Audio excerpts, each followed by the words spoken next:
Mula daripada mulut, lalu kat situ sampailah sekali anus. So benda-benda lain macam mana pula? Contoh macam kita ada liver, gallbladder, pancreas. Semua ni dia tak termasuk dalam laluan makanan tu. Tapi dia dipanggil sebagai organ digestive system. Organ. Okay, organ dia. Yes. Kalau tak faham, terus cakap tau. Kalau nak type kat chatbox pun boleh. Nanti adalah orang bagi tahu kita nanti. Okay. Yang tu dia just nak bagi tahu. So basically kan, sebelum kita masuk lebih-lebih lanjut, dalam bab digestive system ni kita akan belajar pasal enzim. Tapi dia punya nama enzim tu dia lain sikit daripada apa yang hampa belajar waktu form 3. Contohnya macam hampa belajar waktu form 3, dia ada 3 benda basic. Protease, lipase dengan amylase. So dalam form 4 ni hampa akan belajar nama dia pelik-pelik sikit. Tapi tak apa, jangan risau. Pelik dia tu tak pelik sangat pun. Okay. So 9.2, digestion. Kita ada 2 jenis digestion. Apa tu? Kita ada physical digestion dengan chemical digestion. Physical ni benda yang kita buat. Contoh kita makan roti dan kita kunyah roti tu. Dan perbuatan kunyah tu kita panggil physical digestion. Kalau chemical pula dia melibatkan enzim. Apa-apa pun yang melibatkan enzim kita panggil dia chemical digestion. So ni kita punya organ-organ lah yang terlibat. Okay. Next. Kita akan masuk tu lah. Okay. Tadi kita cakap dia mula pada mouth kan. Apa yang berlaku kat mouth ni? Kita bagi contoh. Apa makan nasi ADS kan. So daripada mouth ni yang first kali hampa akan buat physical digestion, which is hampa kunyah dulu. Hampa kunyah tu untuk breakdown daripada large molecule kepada small molecule. Yang tu tak refer untuk digestion. Breakdown of large and complex piece of food into smaller. Okay. So kat mouth kita ni, ni tak dalam buku teks. Kita ada lidah kita kan. Apa function lidah kita? Lidah kita ni sebenarnya dia tolong rollkan makanan tu untuk jadi bolus. Ni bolus. Bolus tu maksudnya macam kan kita dah kunyah-kunyah dia kecil-kecil kan. So dia gumpal-gumpalkan supaya dia masuk ke bahagian esophagus. So kat mouth ni kita ada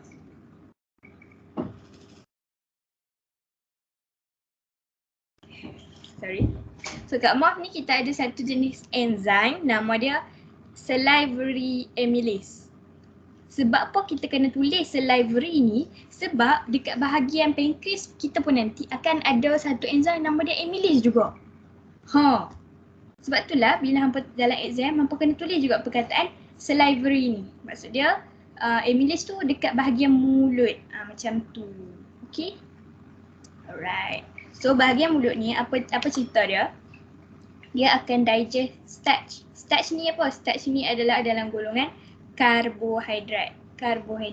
So dia akan digest starch ni daripada starch kepada maltose guna salivary amylase. Yang ni pun dia salivary amylase ni dia tolonglah untuk kita kecilkan makanan kita tu. So sebab kita tak, contohlah hampa tak boleh nak telan seketut ayam tu masuk terus dalam perut, betul tak? So hampa kena kunyah dulu. So ni function dia. Sebab apa kat dalam ni kita kena tulis water, plus water. Sebab apa? Sebab kita punya proses untuk breakdown tu kita panggil sebagai hydrolysis ataupun dalam ni tengok dia pakai hydrolyze. Hydro merujuk kepada water. Lysis ni, cis ni bermaksud breakdown.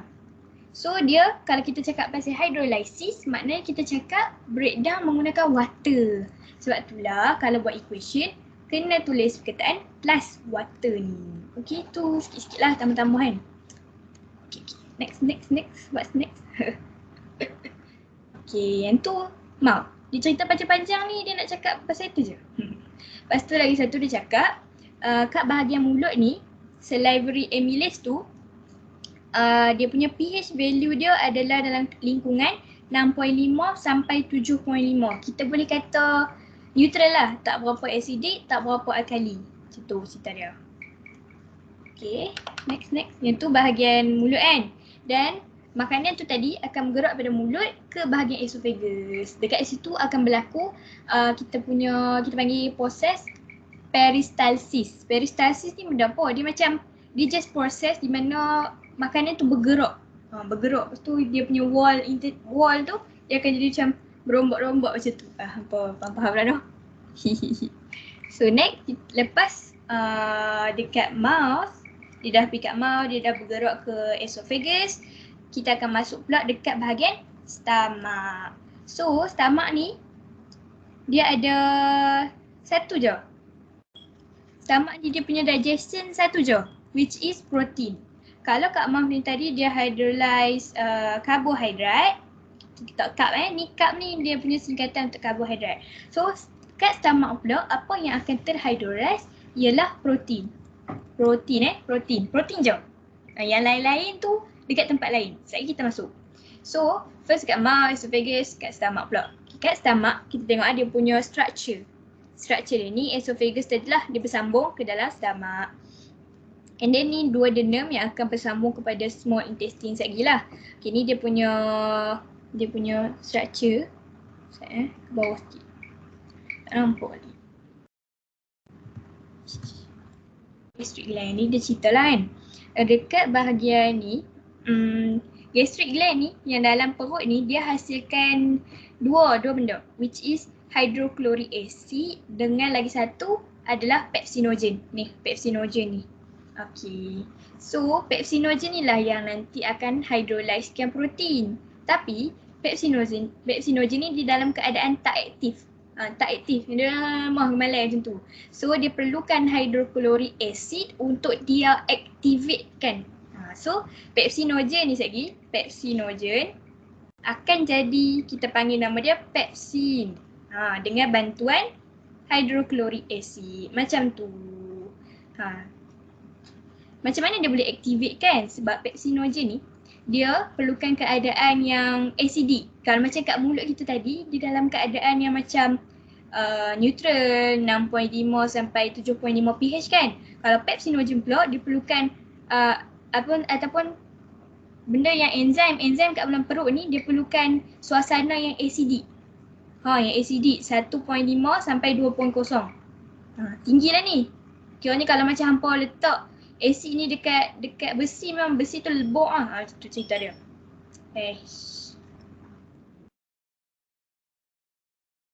Okay, dia perlukan keadaan yang acidic. So hydrochloric acid ni tadi akan activate pepsinogen ni dan dia akan jadi pepsin. So pepsin ni akan hydrolyze protein.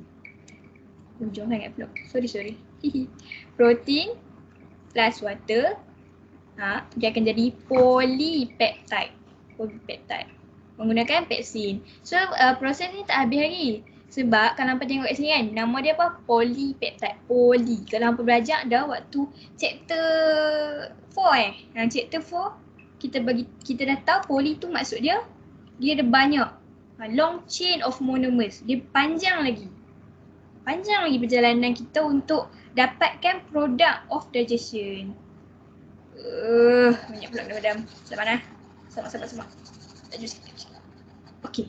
Yang tu kat perut. Simple je. Kalau kat mouth, dia hydrolyze karbohidrat. Kat stomach, dia hydrolyze protein. So sekarang, kita akan masuk kepada duodenum. Okay. Sebelum tu, kalau hampa tengok kat sini kan. Ini. Ini. Function hydrochloric acid. Function hydrochloric acid ni dia tak bantu pun dalam digestion of food. Dia cuma tolong dari segi benda-benda macam nak jadikan kawasan tu acidic, nak kill bakteria, semua-semua tu lah. Okay, tadi ni chyme ni benda apa? Chyme ni dia macam, kalau yang tengah makan, mohon bersabar lah Chyme ni dia macam benda yang muntah tu. Dia macam separuh, macam mana? Dia bukan solid, dia bukan liquid, dia separuh-separuh macam tu. So kalau hampa muntah, hampa tahu lah, yang tu lah chyme. So food ni daripada bolus, tadi kan, daripada seketul ayam contoh seketul ayam masuk dalam mulut dia akan jadi bolus. Lepas tu bolus ke sama je lah. So bolus ni masuk dalam perut dia akan jadi chyme pula, macam tu. So chyme ni tadi bila dah habis hydrolyze dia akan masuk ke dalam duodenum melalui sphincter macam tu. So lagi. Sorry. Alamak, tak gerak pula. Next. Next tau. Okay, next kita akan masuk pada duodenum. So kita dah melalui beberapa kawasan. Kita akan masuk duodenum. Duodenum ni banyak sikit. Dia akan hydrolyze starch lagi. Sorry. Dia akan hydrolyze karbohidrat, protein dengan fat ataupun lipid, kita panggil dia lipid.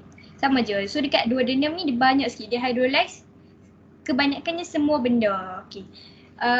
Kenapa duodenum ni kita tak panggil dia sebagai organ untuk digestive system? Sebab duodenum ni dia hanya sekadar laluan tau. Laluan je. Daripada stomach nak ke small intestine. Dia hanya laluan. Sebab tu kita tak panggil duodenum ni, kita tak panggil dia digestive organ. No. Okay. Kita tak panggil digestive organ. Instead kita panggil dia alimentary canal. Laluan untuk digestive system tu. Yeah, macam tu. So, faham Next. Macam mana dia dekat duodenum ni dia boleh digestkan semua benda ni. So, kita balik. Kat sini kawasan dia adalah neutral. Kat sini kawasan dia acidic. Kat sini kawasan dia lebih kepada alkaline sikit. Macam tu cerita dia. Macam mana? Okay. Liver ni akan produce bile. Liver produce bile. Benda ni basic semua tahu. Liver produce bile. So bile tu tadi dia akan simpan kat gallbladder lah. Dan akan disalurkan ke dalam duodenum. Dia masuk dalam duodenum ni. Melalui apa? Melalui bile duct ni. So maksudnya dia bersambung lah kat sini kalau hampa nampak kan. Dia bersambung kat sini. So bile tu tadi dia akan hasilkan satu persekitaran yang alkaline dekat kawasan duodenum tu. Yes, macam tu. Macam tu lah cerita dia. Macam mana duodenum ni boleh jadi alkaline. Sebab bile daripada liver tu tadi. Okay. So selain daripada bahan daripada liver, dia ada juga bahan daripada pancreatic duct. Kita tulis nak warna apa? Purple. So liver dia produce bile kan.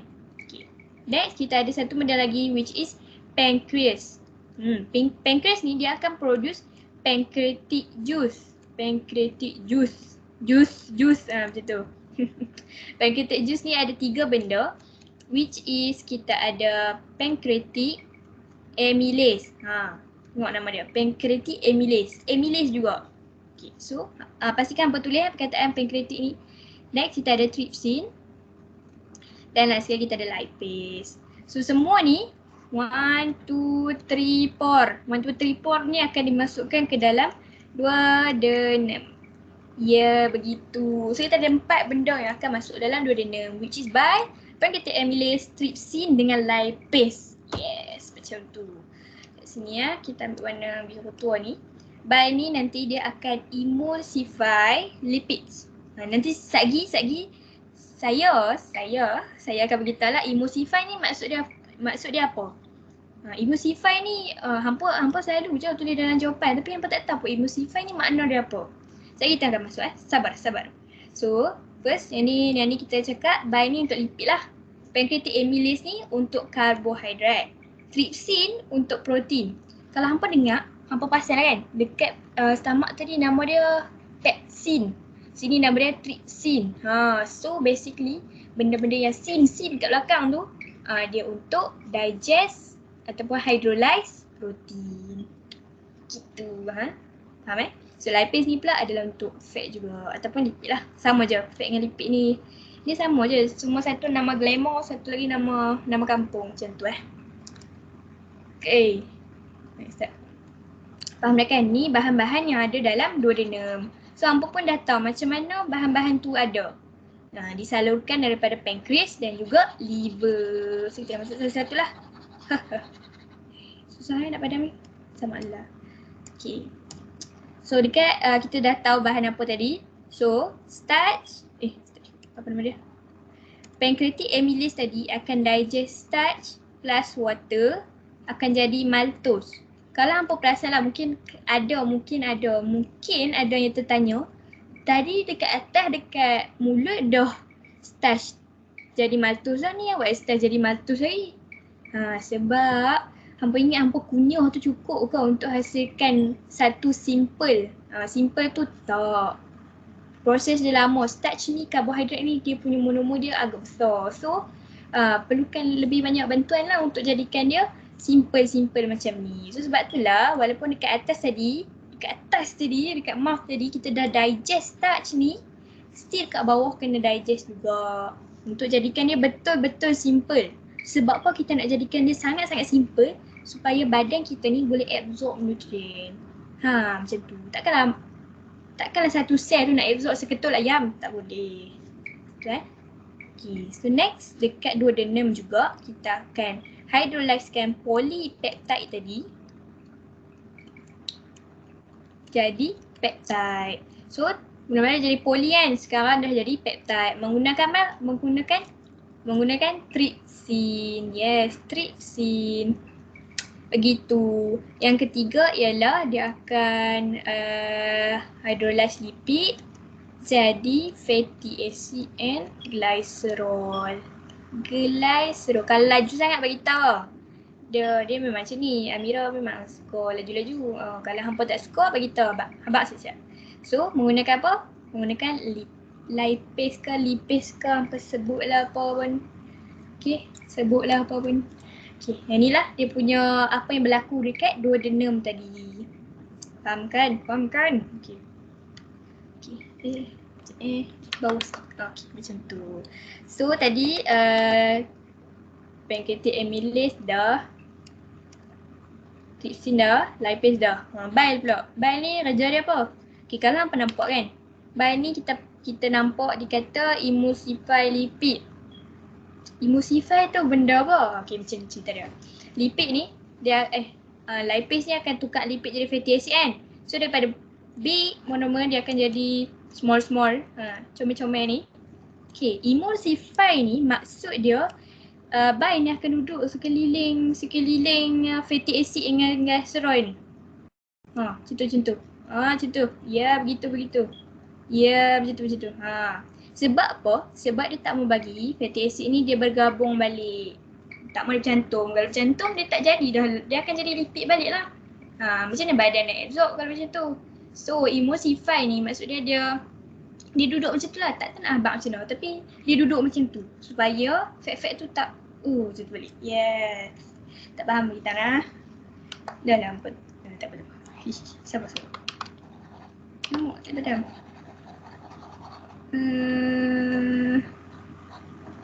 Okay. Macam ni lah cerita dia.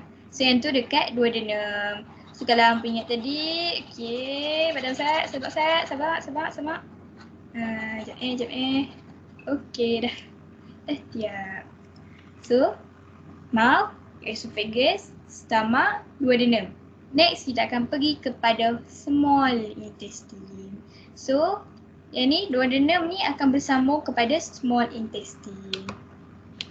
Banyak pula cik WhatsApp ni, nampak kan? Okay. Small intestine, kalau yang kita belajar waktu form 4 ni, dia hanya cakap pasal ileum.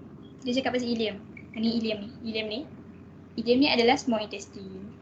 Okay. Small intestine sebenarnya dia terdiri daripada 3 benda tau. Which is ileum. Macam ni je dia. Ileum. Cecum dengan jejunum kot, tak silap hampa boleh search, memang ada. Dia small intestine ada 3 part. Tapi yang kita belajar adalah ileum. Ileum ni panjang dia 3.5 meter. Betul. Keseluruhan ni adalah 20 kaki. Pandailah hampa convert 20 kaki tu nanti. Tak tahu ke berapa. Okay, tak apalah kan. Kita akan belajar pasal ileum. Okay, satu lagi pesanan. Ileum ni pastikan hampa eja dia I-L-E-U-M. Jangan eja I-L-I-U-M. Sebab apa rakan-rakan? I-L-I-U-M ni walaupun kita sebut ileum juga, tapi maksud dia berbeza. Tahu tak maksud dia apa? Dia ni adalah bahagian besar dekat pelvis. Pelvis tu dekat buntut lah. Lebih kurang macam tulang dia dekat situ lah. So, jangan hampa eja betul-betul I-L-E-U-M. Ileum. Bukan I-L-I-M. Salah sama sekali.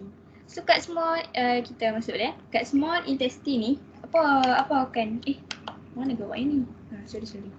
Apa akan jadi kat small intestine ni? kat small intestine ni dia akan hydrolyze semua benda. Semua benda lah, karbohidrat. Okay, kita kan ada 7 apa? 7 tu lah, hampa tahu kan 7 tu. Yang karbohidrat, protein, lipid, vitamin, apa benda segala tu. Okay. Yang tu lah, kat sini semua intestine ni dia mostly dia akan hydrolyze semua benda. Karbohidrat, protein, fat, lagi semua tak. Okay. Kecuali sayur. Sayur apa kita panggil dia? Saya ingat balik. Nantilah sayur lah. Sayur tu dia tak didigestkan kat semua intestine, dia akan masuk ke large intestine. Yes. Sebab kat large intestine tu akan ada satu enzim, kita panggil dia sebagai cellulase. Cellulase, okey. Kat situ baru kita boleh hydrolyze ataupun kita boleh digestkan sayur. Macam tu lah. So kita masuk sikit lah. Dekat semua intestine ni apa jadi? Okay, semua intestine tadi kalau kita hampa ingat dekat bahagian duodenum tadi, karbohidrat kita dah bertukar jadi maltase. Maltose. Maltose ni akan didigestkan oleh maltase untuk jadi glukos. Ini lebih-lebih lah. Tambahan-tambahan dia kita ada sukros.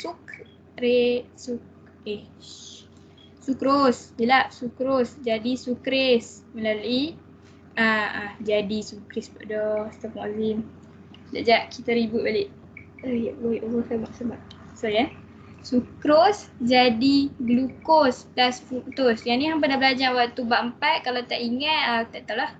Okay, so melalui menggunakan enzim sukres. Kalau hampa tengok kan nama enzim selalu belakang dia akan berakhir dengan ase macam tu. So hampa jangan confuse antara maltose dengan maltase. Yang mana satu enzim? Yang enzim ialah maltase. ASE ni. Yang ni yang enzim. Maksudnya ada juga kat bab atas tu dia cerita. So tak payah lebih-lebih lah no. Okay. Next kita ada boleh baca laktos akan jadi lactate. Laktos akan jadi glukos plus galaktos. Menggunakan lactase macam tu. So yang ni untuk karbohidrat. Lipid pula sama je. Lipid akan jadi fatty acid and glycerol. Last sekali kita ada protein. Kalau tulisan hudung minta maaf nah. Protein tak berok. Tadi last kita ada peptide. Dia akan tukar jadi amino acid. Macam tu. Acid menggunakan erepsin nama dia, sin. So bila sin dia adalah satu enzim yang akan digest protein. So apa final product dia? Final product untuk digestion adalah glucose, fatty acid and glycerol dengan amino acid. 3 benda ni. Ataupun kita kata 4 lah. Glucose, fatty acid, glycerol, amino acid. 4 ni. Buka mic tu. Dia cakap apa-apa. Kita dah. Apa ni? So habis dah cerita kita daripada bab 9.1 sampai 93. Saya tak boleh nak sambung lebih-lebih. Tak boleh nak sambung lebih-lebih sebab malam ni Liana akan sambung. Liana akan masuklah kepada bahagian large intestine. So sampai sini je dulu. 9.1 sampai 93. Habis lah. Baru setengah jam. Seronoknya. Terima ni hampa buat dengan teacher lah no. Nak buat sekali tak boleh Okay. Habis dah 93 kita. Tak habis. Orang 9.2. Rupanya 9.2. Okay tak apa-apa. Kita clear paste sekejap. Kalau ada nak ni ambil daripada atas tu. Atas ni. Ini kita punya laluan dia. Tak mahu nak padam sayang. Lepas kita buat ni lah. Kita akan masuk satu balik Okay kita masuk Food tu daripada bolus jadi chime. Okay. Easy lah ni tak payah ingat sangat pun. Tapi kalau dia tanya tu susah lah kan. Okay. Tak bergerak ke bawah pajak tu. Tak apa. Okey, kalau karbohidrat pula apa jadi? Karbohidrat daripada starch dia akan jadi maltose. Last sekali dia akan jadi glukos. Okey, nampak kan? Kat sini adalah dekat mouth dengan dekat apa tadi? Ingat balik. Dekat bahagian duodenum. Betul lah. Duodenum. Dekat sini ni akan tukar jadi ni lah. So samalah sekali. Sini je lah. Ni last sekali adalah dekat small intestine. Ya begitu. Yang tu untuk karbohidrat. Next kita akan masuk kepada protein. Ini bagian penampak overall dia macam mana. So protein ni sana. Okay, protein ni akan jadi polypeptide. Lepas tu dia akan jadi peptide. Lepas tu last sekali dia akan jadi amino acid. Yang ni perjalanan protein tu daripada besar sebesar ikan tinggallah seketul-ketul amino acid. So protein ni tadi dekat mana? Dekat stomach kita, perut. Sebut tu stomach. Jangan stomach lah. Ada yang kena tembok macam cikgu. Stomach. Lepas tu jadi polypeptide kat sini jugalah. Lepas tu dia akan ke duodenum. Last sekali kat small intestine. So basically dekat small intestine ni lah akan adanya keempat-empat product of digestion tadi. Dia tak boleh bergerak ke bawah Oh boleh. Bagus. Last sekali adalah fat ataupun kita panggil lipid lah Nama glamour dia lipid. So lipid ni akan tukar jadi fatty acid. Last glycerol. Macam ni cerita dia. Okay? Macam nampak kan? Macam tu. Macam ni lah. Dekat page 1 tadi kita dah cerita macam mana laluan dia. Ni laluan dia daripada mouth, esophagus, stomach, duodenum, small intestine. So kat sini kita nampak dia punya digestion tu macam mana. Okay. Bagus. Hebat. Tak boleh. So kita masuk last sekali untuk petang ni. Petang ni lah 93. Banyaknya. Malas lah. Sorry. 93. Last malam ni Liana akan sambung. Absorption ni dia cerita pasal bahagian small intestine. Dekat 9.4 nanti dia akan masuk large intestine lah. Okay. Small intestine dulu. Small intestine. Tadi kita dah cakap pasal ileum. Ileum tu adalah satu laluan. Laluan ni small intestine. Anggaplah satu part of one of the part of small intestine. Faham lah. Ni ileum. So ileum ni dia dalam dia ada benda-benda bulu-bulu kita panggil sebagai villi. Villi. Yes, villi. Macam tu. Villi ni apa function dia? Dia nak increase apa kita panggil? Increase to surface area. Surface area ni kenapa kita kena increase surface area? Supaya kita punya rate of absorption pun akan increase. Rate of absorption. Rate dia. Okay. Yang ni ileum. Okay, dekat ileum ada villi. Dekat atas villi ni ada lagi, Masya Allah banyaknya. Kita panggil dia sebagai microvilli. Microvilli macam tu. Kalau satu seketul villi contoh. Seketul ni kita panggil vilus. Banyak kita panggil villi. So hampa jangan terconfuse lah. Biasalah. Saja nak faham? Okay. Dan tu cerita dia. Ni ileum. Ileum tu lubang dalam small intestine tu. Ni dekat dalam dia ada villi. Dekat villi tu ada vilus.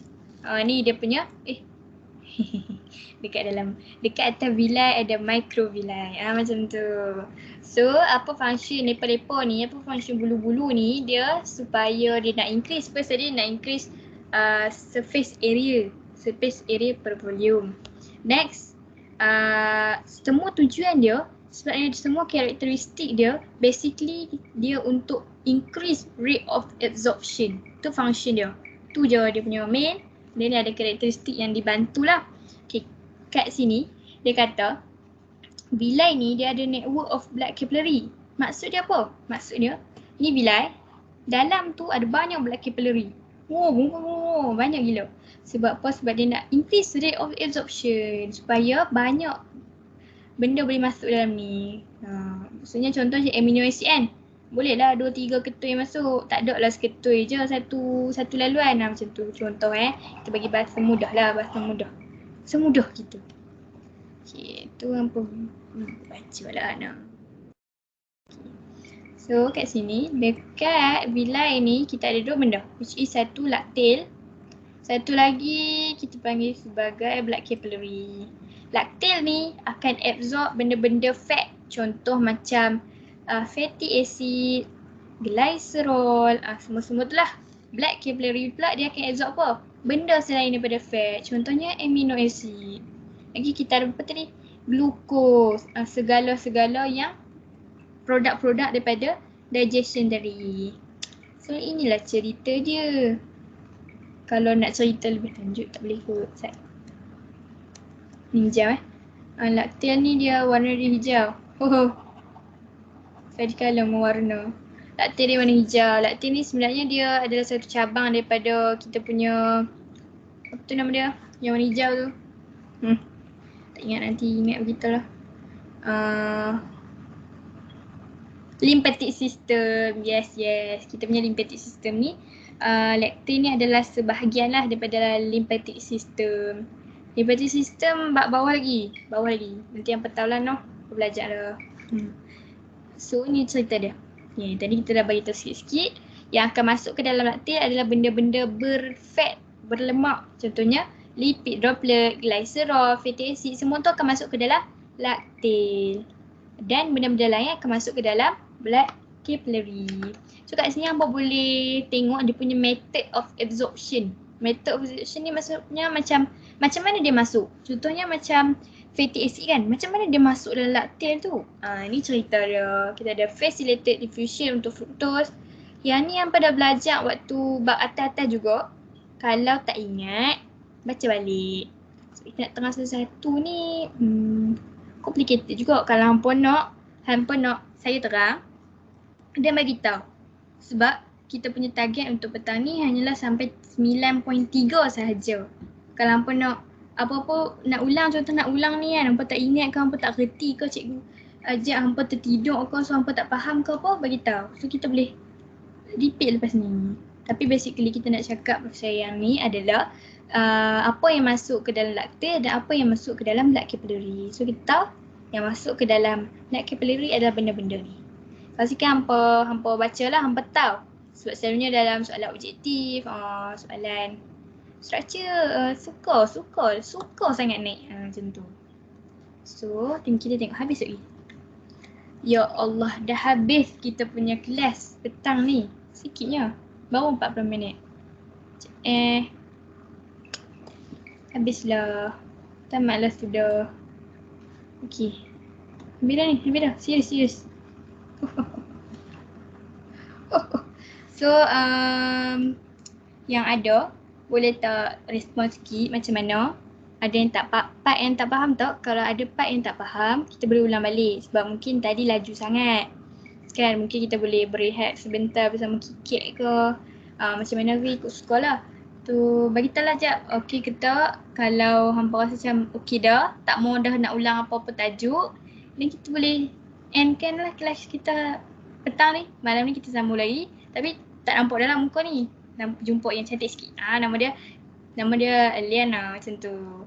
Tapi kalau ada yang dalam kalangan ni yang nak kita ulang tajuk apa-apa, tak kisahlah tajuk apa-apa. Contoh macam form 4, hampa mungkin tak belajar lagi bab 9 ni kan. Tapi nak macam mana Twitter dah pilih tajuk ni. Mungkin hampa nak revision satu topik tu untuk ujian topikal nanti.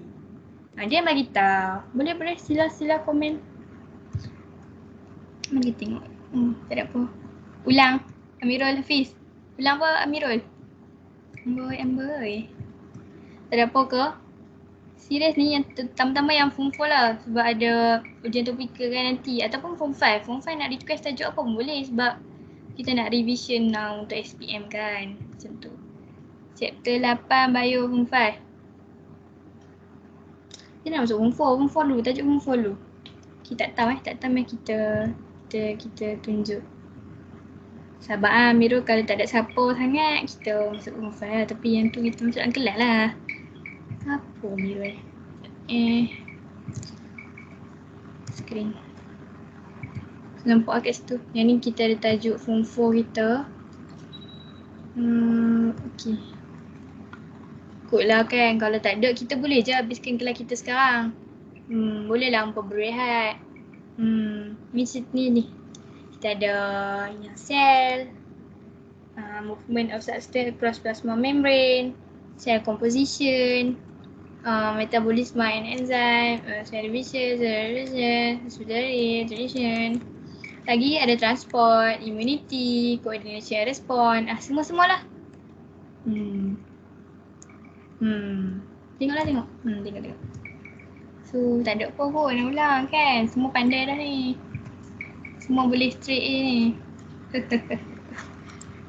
Sebagi dalam 2 minit je, 2 minit. Kalau hampa nak request apa-apa, kita siap-siap. Janganlah malu-malu. Kita nak menuntut ilmu ni, jangan malu-malu. Okay?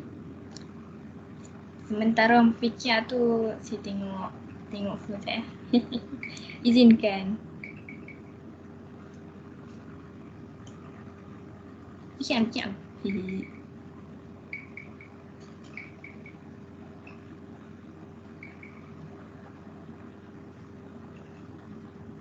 Tak ada? Sorry. 2 minit.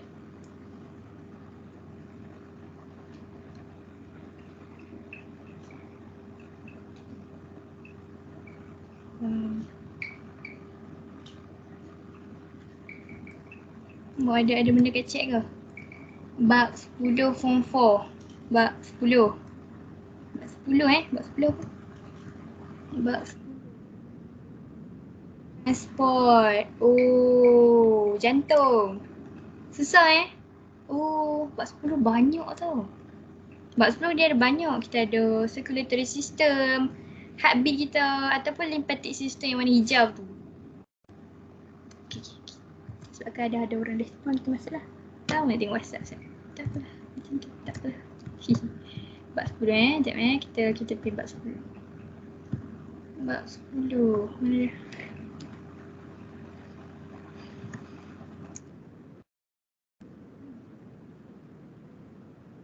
Last. Ini.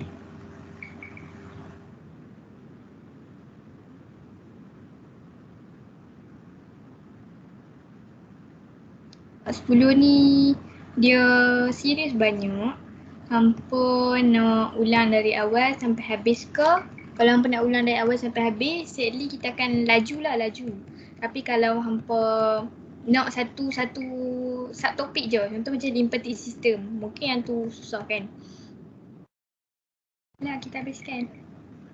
Banyak pula. Nampak. Okey dah. Nah, macam mana? Macam mana rakan-rakan? Nak tag kecil kot lah.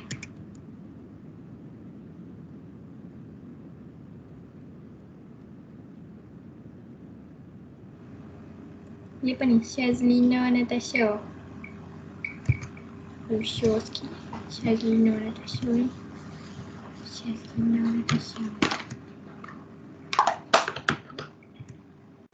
Saya tak keluar pun. Tak pernah nak stop tak boleh. Yelah kita masuk semua lah. Malu pula dia. Sing. Okay. Masuk semua lah. Okay, kita masuk bab 10 sebab ada orang request bab 10 kan. Bab 10 ni dia pasal transport sistem kita. Dengan blood lah. Benda kepada kita punya blood. Yang ni express punya. Tak baca ni. So, type of ni kita baca lah sikit-sikit.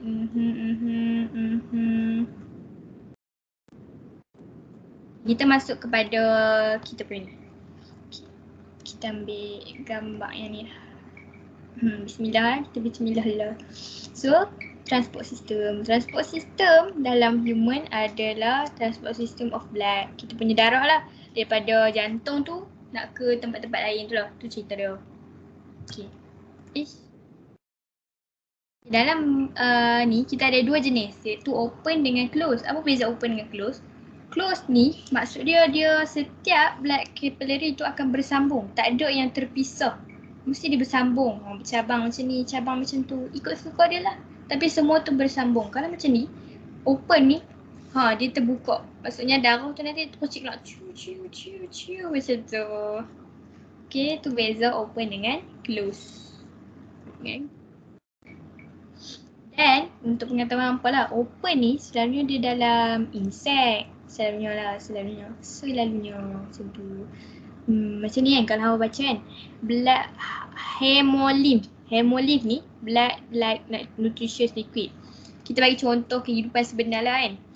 Dalam insect ni mereka tak ada darah tau. Mereka tak ada darah. Serius, mereka tak ada darah. Walaupun hampa tampak lalat kan. Lalat hampa tampak dia keluar warna merah-merah. Yang tu bukan darah sebenarnya. Yang tu adalah pigment daripada mata dia. Pigment daripada mata dia tu yang menyebabkan bila hampa tampak dia, hampa nampak warna merah. Yes. Dia sebenarnya dia tak ada darah. Insect ni mostly dia tak ada darah. Kita panggil liquid dalam dia tu sebagai hemolymph. Dia macam warna kuning-kuning hijau sikit. Macam tu. Sekadar pengetahuan nampaklah untuk open circulatory system ni. So untuk human, kita adalah close circulatory system. Okay. Ya macam tu. Okay, nampak Ni cerita dia. Ni open, yang ni dekat close. Close ni dia ada 4 lah yang kita belajar. Fish, bird, amphibian, mammal. Kita dalam kategori mammal lah. Kita bukan kategori human. Yang tu spesies je nama dia. Kita dalam kategori mammal lah. Mammal, human sama je. Lebih kurang. Macam tu. Ini tak bagi kita masa. Yang ni pun sikit-sikit je lah. Kita masa sikit-sikit je. Yang ni fish dia ada satu ventricle, satu atrium. Satu je. Memang macam tu je. Okay, next ada amphibian dengan reptile. Reptile dengan amphibian ni dia ada 2 atrium, 1 ventricle. Lepas tu dia kalau ada septum pun, contoh macam reptile, kalau dia septum dia tu jenis tak complete, incomplete septum. Septum tu hampa tahu kan benda apa? Yang dia pisahkan antara bahagian right dengan bahagian left. So, incomplete septum ni dia tak lengkap. Maksudnya darah still bercampur kat bahagian atas ni. Yes, macam tu. Untuk human, we are perfect. Perfect. Ada lah. Masuk sikit-sikit je lah. Yang ni hampa boleh baca nanti. Sila-sila baca. Kalau yang ni yang hampa tak faham, kita tahu. Sebab yang ni dia baca-baca je. Dia hanya perlu mengingat. Satu lagi nak abang. Kalau dalam table-table macam ni, memang famous. Suka masuk dalam exam. Dia tanya, contoh macam dia tanya comparison. Dia tanya, terutama dalam bahagian structure lah. Similarity, difference. Comparison ni, kalau dia tanya pasal comparison, maksudnya hampa kena state dua-dua, similarity dan juga different. Kalau dia cakap pasal state the difference between bla bla bla and bla bla bla, just bagi tahu difference saja. Tapi kalau dia kata comparison, dia hampa kena bagi tahu similarity dan different, dua-dua. Okay, dua-dua. Next. Tak bergerak pula. Masuk pada circulatory system of human. Kita ada 3 benda yang main, which is kita punya blood lah. Kalau tak ada darah, benda apa yang nak mengalir kan? Next kita ada heart, yang jantung kita yang pump darah ke seluruh badan ni. Dan sekali kita ada blood vessel. Itu medium untuk blood mengalir. Okay, next structure of heart. Yang ni mungkin susah sikit lah. Tapi tak apa. Mungkin ni kan, dia nampak macam susah. Hampa kena gambarkan benda tu dalam keadaan yang simple. Janganlah hampa fikir, dia macam ni. Macam ni. Macam ni. Tak. Hampa bagi dah simple sikit. Hampa lukis je lah bentuk hati ni. Hampa cari lubang satu. Lubang. Ni lubang masuk. Ni lubang keluar. Macam tu je. Anggap benda yang simple. Okay. kita masuk Ini jantung. Tengok kat buku teks tau. Nak lukis tak erti. Tengoklah. Ni vena cava adalah satu saluran yang bawa darah deoxygenated. Deoxygenated ni maksudnya di darah tu dia tak ada oksigen. Dia tak ada oksigen macam ni lah. So vena cava ni kita buat warna biru lah noh. Dia sebenarnya darah ni semua warna merah. Cuma dia buat gambar ni supaya hampa nampak lah. Hampa nampak beza. Sebab kalau dia semua warna merah, mampus. Tak ingat pun dah. Macam tu contoh dia. Darah memang semua warna merah nah. Tu saja nak bak. So dekat sini, vena cava dia akan bawa darah daripada darah yang deoxygenated.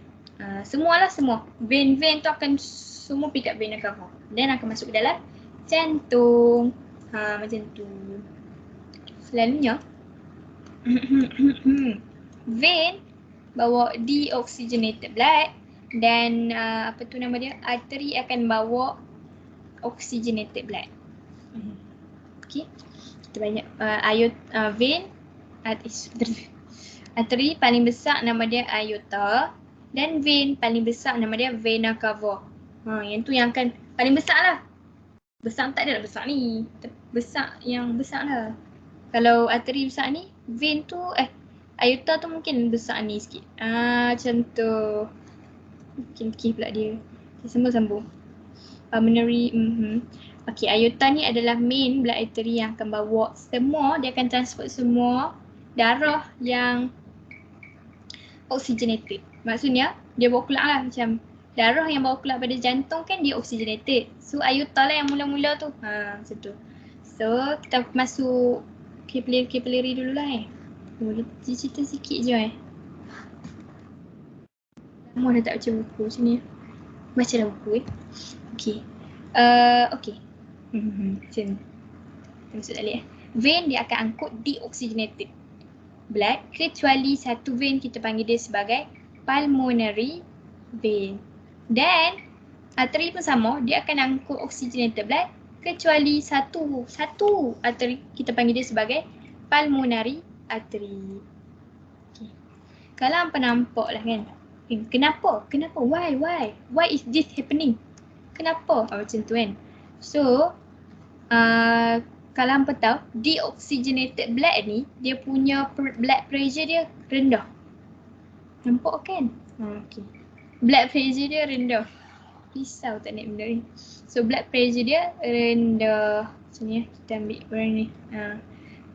Dekat arteri pula, blood pressure dia tinggi sebab dia bawa benda yang beroksigen. Anggaplah sebagai dia macam berat tau. Sebab tu lah dia blood pressure dia tinggi berbanding dengan dekat vein.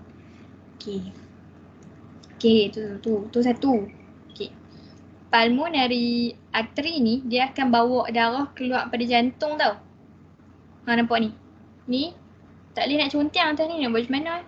So kita bayang darah masuk kat sini. Lalu kat sini. Okay. Keluar kat sini. So dia keluar dekat pulmonary artery walaupun dia tak bawa deoxygenated blood, tapi dia keluar daripada jantung. Jantung pump kan? Hampa jangan ingat jantung hampa tu simple. Jantung ni dia sangat kuat. Even jantung budak-budak sekalipun. Sebab sekali dia pump tu, dia boleh pergi ke seluruh badan. Allah. Sorry. Dia boleh pergi ke seluruh badan. Sebab itulah dekat sini dia kena pakai pulmonary artery. Sebab dia arteri ni dia punya layer dia ada dinding yang tebal. Dinding dia tebal. So dia boleh tahan blood pressure yang tinggi daripada jantung tu. Samalah juga dengan pulmonary vein. Pulmonary vein ni dia buat masuk darah ke dalam jantung. Macam ni lah cerita dia. Kita ni kan ada dua, double kan? Double. Ni jantung, ni kita punya paru-paru. Okay, so yang first. Ni yang second. Yang second ni ke seluruh badan. Yang first ni kita panggil pulmonary lah. Ni bahagian pulmonary. Yang bawah ni tak ingat. Yang ni dia akan bawa ke seluruh badan. So yang ni maksudnya darah kita daripada jantung dia akan ke paru-paru dulu untuk ambil oksigen. Sebab kita sedut udara, oksigen tu pergi mana? Pergi dalam paru-paru. Dia tak masuk dalam jantung. Oksigen tu kita sedut masuk dalam paru-paru. So darah daripada jantung akan ke paru-paru dulu, patah balik jantung, baru dia ke seluruh badan. Sebab apa kena patah balik jantung? Sebab jantung nak pump. Darah daripada ni, bayangkan kalau darah daripada paru-paru nak ke seluruh badan, tak boleh, tak lepas. Paru-paru dia bukan kecup kempeh macam tu, tak. Dia macam tu je. So, darah tu kena juga daripada paru-paru, patah balik ke dalam jantung untuk dia pump ke seluruh badan. So, maksudnya dekat sini dia dioksi lah, dioksi. Ni pun sama. Yang ni dia oxygenated dah. Macam tu, dia dah ada oksigen. Macam mana cerita dia, harap hangpa faham lah. So, kat sini, valve ni penting juga. Valve ni function dia apa? Valve ni untuk prevent darah patah balik. Faham kan? Patah balik dia apa? U-turn. Kita tak mau darah patah balik. Tak elok macam tu kan. So, daripada sini, daripada atrium nak ke, daripada right atrium nak ke right ventricle, kita panggil valve tu nama dia tricuspid. Yang belah kiri kita panggil bicuspid. Tri, bi macam tu. Yang tu kalau daripada atrium nak ke ventricle, kita panggil dia kalau untuk right kita panggil dia tri. Kalau untuk left kita panggil dia bi. Macam tu. Yang tu valve, nama valve tu. Kalau valve daripada ventricle nak keluar. Macam tu, nak keluar. Faham kan keluar apa? Kita panggil dia dua-dua ni tak kisahlah left ke right, kita panggil dia sebagai semilunar valve. Macam tu. Jangan terbalik nama valve lah sebab nama valve ni memang dah fix daripada dulu zaman kalau. Okay, then septum. Septum ni adalah pembahagi antara dua bahagian. Terus antara bahagian kanan jantung dan bahagian kiri jantung. Kalau hampa tengok kan, macam tengok gambar ni elok. Hampa tengok dinding dia, satu ni nipis. Yes, satu bahagian ni tebal sikit. Sebab apa? Sebab bahagian ni dia macam ni tau. Silap. Macam ni Dia punya pump dia tu, kalau hampa tengok kan, ni macam tu kan. Boleh lah. Bahagian sini dia akan pump lebih lagi pada bahagian sini. Bahagian sini kita panggil dia systole, tak silap. Systole. Sini diastole. Check balik kalau salah, sorry. Tapi memang macam ni. So sebab tu satu bahagian, kita anggaplah satu bahagian ni lagi besar pada sini. Sebab pressure kat sini bila dia pump tu, kat sini akan pump lebih. Macam tu. So dia akan kecut dia lebih sikit berbanding dengan bahagian ni. Bahagian ni dia kecut sikit je. Dia pump sikit je macam tu. Sebab tu lah bahagian kat sini dia punya dinding lagi tebal. Saja nak abang tu je. Okay, next. Banyak lagi ni. Composition of human blood. Macam ni. Kita selalu tahu blood kita blood kita warna merah. Tu je. Kita tak tahu dalam blood tu ada apa. So blood ni, dalam blood kita ada benda-benda lain. Contoh dia macam plasma, platelet. Ini kita dah belajar waktu form 3.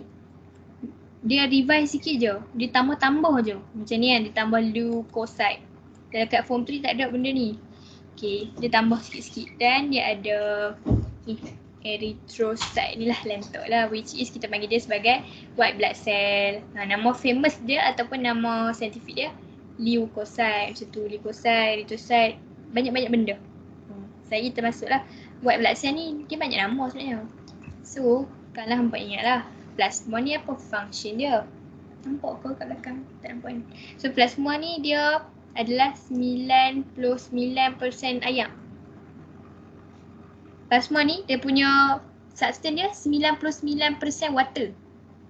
Yes, sebab itulah plasma ni dia sebagai medium untuk bawa blood. So cairan dia bawa. Ya, macam tu. Cerita dia tak faham kita lah, jangan malu-malu. Sebab apa hampa tak boleh nak adapt dengan kelas online? Sebab hampa kurang, basically kurang bertanya lah. Kadang-kadang hampa tak tahu nak tanya apa. Rasa macam dah semua dah elok dah kan. Tapi lepas-lepas tu, kalau hampa lepas kelas tu ada benda apa nak tanya, dia tanya je cikgu. Tak kisahlah cikgu ke kawan ke.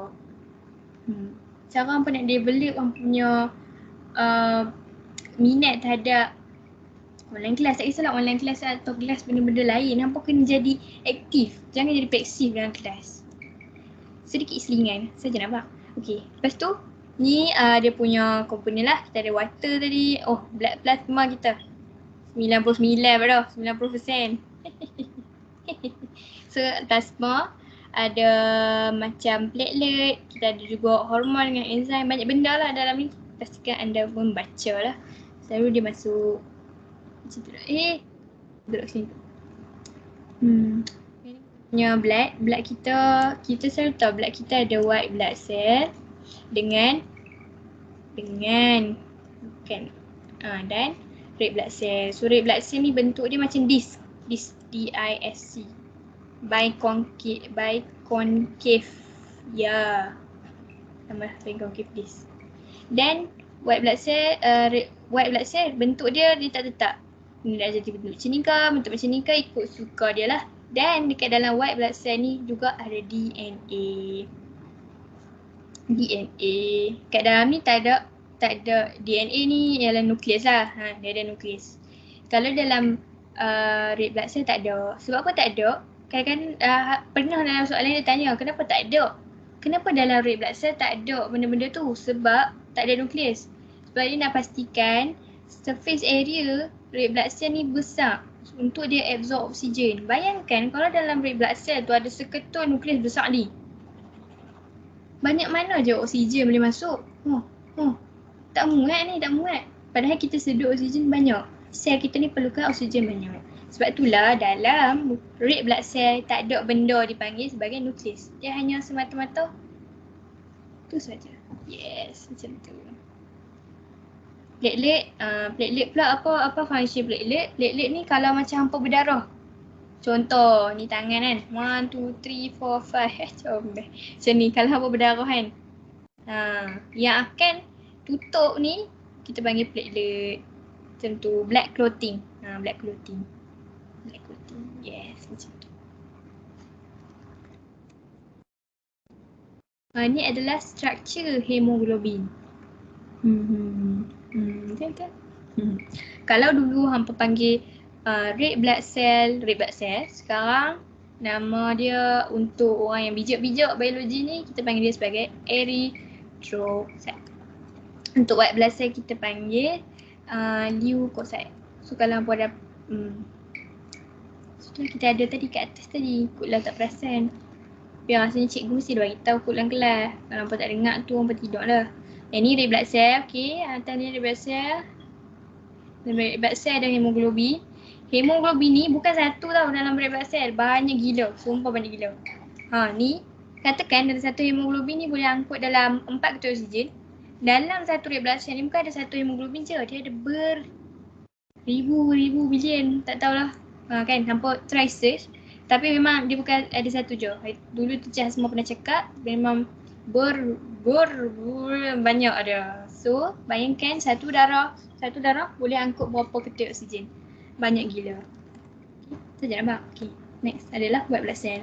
White blood cell ni dia ada banyak jenis. Kita ada neutrophil, eosinophil, basophil, lymphocyte, monocyte. Ya Allah, banyaknya. So basically yang ni hampa kena baca, hampa kena fahamkan sebelum hampa hafal lah. Hampa faham lah. Dalam white blood cell tak ada hemoglobin. Dia tak ada benda-benda apa. Function dia untuk apa? Function dia kalau secara umum white blood cell ni dia bantu untuk macam antibiotik untuk badan kita. Tapi sekarang kita belajar white blood cell ni ada banyak jenis dan banyak function dia. Contoh yang first adalah neutrophil. Neutrophil dia ada 2 to 5 loops. 2 to 5 loop ni maksudnya apa? Macam ni. Ni 1, 2, 3, 4, 5. Macam tu. 1, 2, 3, 4, 5. Nampak 5 ketul. Contoh. Tu neutrophil. Apa function dia? Dia untuk ingest bacteria cell ataupun die tissue menggunakan phagocytosis. Contohlah, contoh ada bakteria kat sini. Ini nama dia bakteria. Contoh. So, phagocytosis ni proses yang dia ditelan lah, ditelan bakteria tu. Ya Allah, nak padam. Kita ada juga eosinofil yang terdiri daripada dua loop sahaja dan dia ni akan release enzim dan fight allergy. Kalau allergy, kalau hampa allergy, eosinofil ni lah yang akan tolong hampa. Next kita ada basinofil. Dia function untuk blood clotting. Ini kita sikit-sikit je lah sebab kita nak laju kan, bahagian bawah banyak lagi. Kita ada lymphocyte which is adalah dia untuk antibody yang nak lawan bakteria virus ni. Okay, macam tu. Monocyte ni pula adalah leukocyte ataupun white blood cell yang paling besar sekali, dan dia function memang untuk lawan bakteria. So basically white blood cell adalah untuk lawan bakteria dengan virus, dan function dia juga adalah sikit-sikit untuk blood clotting. Hampa baca lah no, sebab saya pun express ni. Express, tak ada nak baca pun ni. So human blood vessel, kita masuk human blood vessel. Blood vessel. Kita ada 3. Vein, capillary, last sekali adalah artery. Yes. Apa beza ni? Vein ni kita tahu tadi dia angkut deoxygenated. Artery dia angkut oxygenated. Capillary dia ada bahagian paling kecil je, paling nipis sekali, kita panggil capillary. Itulah capillary. Yang dekat badan-badan kita ni capillary. Okay. Yang kecil. Yes.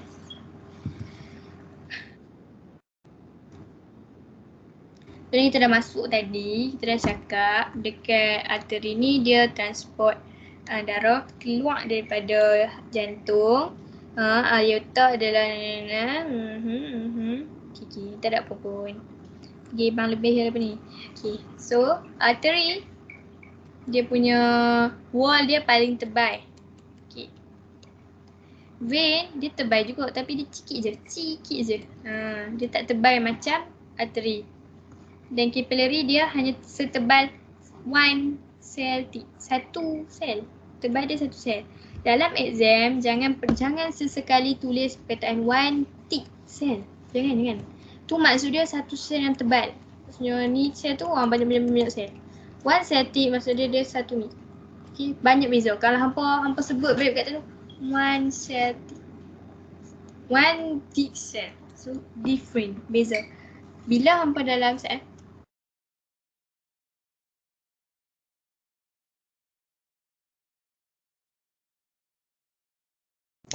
Sorry. One cell thick dengan one thick cell benda berbeza. Okay, benda yang different. So bila hampa nak cakap pasal ketebalan ketebalan capillary atau ketebalan apa-apa yang melibatkan absorption ke diffusion ke lantok lah, basically kita panggil dia one cell thick. Bukan one thick cell. Okay, one thick cell tu maksudnya satu tebal. Padan je. Next. Okay, dan satu lagi dekat vein kita ada valve. Valve ni adalah untuk prevent darah patah balik. Okay, kalau hampa tahu lah kan, vein dia bawa deoxygenated, betul tak? Dia bawa darah yang tak ada oksigen. So dia daripada bahagian bawah ke atas. Ni kan, ni jantung. Ni katakan ni salur darah daripada kaki hampa. Dia macam tu. Kalau tak ada valve, darah tu akan susah nak naik atas balik. Susah dia nak patah balik ke jantung. Sebab darah deoxygenated kan kita tahu dia punya blood pressure dia rendah. Nak sampai tu tak boleh. Tak boleh macam tu. So dia kena ada valve.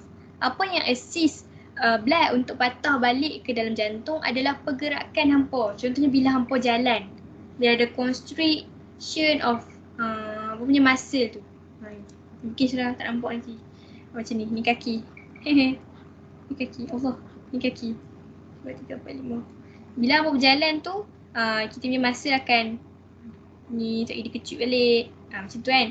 So yang tu lah yang akan bantu deoxygenated blood untuk patah balik ke dalam jantung. Bayangkan kalau hampa duduk je sehari tak buat apa-apa. Nanti hampa akan jadi lenguh setelah cerita dia. Lenguh, lepas tu nanti mulalah berketul-ketul lemak tu. Okay. Ya, tu jelas dia. Yang tu kita dah beritahu lah sebelum kita masuk pada yang lebih-lebih. Next, 10.3 mekanisme of heartbeat. Kita akan cuba habiskan dalam pukul 5 lah. Kita punya Edotopia ni pun habis pukul 5 kan. So kita akan try habiskan dalam 4.59 macam tu. Okay. So mekanisme of heartbeat. Okay, jantung kita ni dia adalah myogenik ataupun dia bergerak sendiri. Macam ni bergerak sendiri, dia special lah, dia special case lah Tuhan Allah cipta kat kita kan. Dia special case sikit. Dia boleh bergerak sendiri. Kadang macam benda lain, macam otak kita semua benda ni, dia perlukan benda lain untuk support dia nak bergerak, tulang, otak segalanya. Tapi jantung, kita punya tisu, muscle tisu dekat jantung tu dia myogenik, dia boleh bergerak sendiri. Kalau hampa kan selalu tengok drama kan, contoh macam drama hospital ke apa kan, selalu kalau lepas dia bedah jantung tu setiap akan bergerak. Selepas sampailah dia dah tak ada, macam tak ada keperluan untuk oksigen apa semua tu, then dia akan berhenti. Yes, macam tu. Blood circulation in humans, so hampa faham kan? Darah akan masuk melalui vena cava ke dalam vena cava ke dalam jantung. Okay, lepas tu dia pergi dekat bahagian right atrium ke bahagian right ventricle, keluar ke paru-paru. Ni paru-paru, anggaplah macam ni rupa dia. Masuk balik. Dia nampak berbelit sikit, pandai nampak lah. Tak nak lah buat berbelit, nampak tak faham. Okay, so dia akan keluar ke paru-paru. Dia sebenarnya akan masuk belah ni, tapi untuk hampa faham kita bola ke belah ni kan. So dia akan keluar melalui pulmonary artery. Dia akan masuk balik ke sini melalui pulmonary vein. Vein, ya Allah, nak ejam tak ni vein cover. Ini pulmonary artery lah, pulmonary artery. Akan masuk balik. Masuk balik. Lepas tu dia akan pergi sini dan dia akan keluar. Yeay, dia akan keluar melalui aorta. Yang tu dia punya ni, hampa kena dah familiar. Sepatutnya dah familiar dengan benda ni. Tak kisah hampa nak buat apa. Disebabkan hampa pilih biologi, hampa kena bertanggungjawab. Janganlah pilih biologi lepas tu malas lah aku biologi ni. Syekh nak kena hafal, Syekh nak kena baca. Macam mana hampa yang pilih? Hampa yang pilih biologi. Yes, so kenalah bertanggungjawab atas pilihan masing-masing. So kita dah tahu tadi macam mana pergerakan blood semua tu. Next kita akan cerita pasal jantung ni. Yeah. Macam mana jantung ni dia boleh pump sebab dia ada node ni. Node. Kemudian node. Ni bundle of his, kita ada left ventricle, right ventricle, node kat sini. Mungkin fiber ni. Dia bagi tahu sikit-sikit je kalau hampa masuk nanti jadi doktor ke apa ke. Nanti hampa belajarlah lebih lagi. Ni nama dia apa, tu nama dia apa. So yang ni je hampa kena hafal setakat ni. So kita ada dua node. Atrial node dengan kita panggil kat sini atrioventricular node. So yang ni dia akan pump. Ni kan dia akan So sinoatrial ni dia akan pump kat sini. So atrioventricle ni dia akan tarik bahagian bawah ni. So sebab itulah nanti dia akan jadi bentuk macam ni. Ya, macam itulah cerita dia. Okay, next. Sikit-sikit je lah. Macam mana kita punya heart ni boleh apa? Okay, first kita masuk yang pertama, sinoatrial. Kita lukis lah kita lukis warna purple. Bagi dulu. Sinoatrial, atrioventricular node. Okay, nampak warna biru pula. Okay, sinoatrial dia akan generate electric pump dan electric pump tu akan menyebabkan bahagian atrium ni satu singular. Pandai kan BI? Atrium singular, atria adalah plural. Okay, so dia akan menyebabkan electric impulse tu tadi akan menyebabkan bahagian ni pump. Yes, bahagian ni pump. Dia akan tarik sekali lah dua-dua. So, apa yang terjadi kalau bahagian atas ni pump? Darah akan mengalir daripada atrium ke bahagian ventricle melalui valve tadi tu lah yang kita belajar tu. So, yang tu untuk sinoatrial sinoatrial node. Okay, lagi. Lepas tu, lepas dah pump bahagian atas, dia akan pump bahagian bawah pula. So, tadi kan kita cakap sinoatrial ni dia generate electrical impulse. So, impulse tu tadi dia akan sampai ke sini. Oh, dia macam dia terkejut kan. So, kat sini bila dia transfer lah impulse tu dekat apa nama dia? Nama panjang lah, susah lah. Betul atrioventricular node. So atrioventricular node tadi bila dia terima impuls, dia akan pump pula bahagian bawah ni, bahagian ventricle ni. Jadilah kemek macam tu. Taklah kemek pun. Dia jadi contract lah. So dia daripada darah ni, darah tadi dah masuk ke dalam ventricle kan. So darah ni tadi akan keluar pula disebabkan pump bawah ni. Sama ada keluar ke bahagian paru-paru atau keluar ke seluruh badan. Itulah nak padam sebenarnya. Itulah cerita dia. Faham kan? So mula-mula sinoatrial ni dia generate electric impulse. Lepas tu electric impulse tu akan sampai ke sini dan dia akan menyebabkan sini pula yang terbang macam tu. Tak faham kita. Kalau hampa tak bagi tahu, saya tak tahu. Bila saya tak tahu, kita dua-dua pun sama-sama tak tahu. Apa maaf ni, ya Allah. Astagfirullahaladzim. Okay, so melalui proses pump tadi tu, pump kat bahagian atrium, pump kat bahagian ventricle, dia akan menyebabkan bunyi labdak. Yes, labdak. So tu bunyi dia. Dia terhasil pada close and open of valve kat bahagian jantung tadi tu, tricuspid dengan bicuspid juga sebabkan pump. Dia dua-dua lah, tapi kalau dalam buku teks dia disebabkan closing sound of heart valve, which is tricuspid dengan bicuspid untuk lap dan semolina untuk dap. Untuk lap ni adalah tri dengan bi. Untuk dap dia adalah bunyi daripada semiluna. Tri untuk bi ni kan waktu yang jantung pump bahagian atas tu, yang ni untuk bila jantung pump bahagian bawah tu. Huduh lah. Tak apalah. Kalau hampa tak faham, boleh PM tepi. Inilah kita cakap tadi macam mana yang vein tu tadi. Vein tu darah daripada bawah nak ke atas. Macam mana? Dengan macam ni lah cerita dia.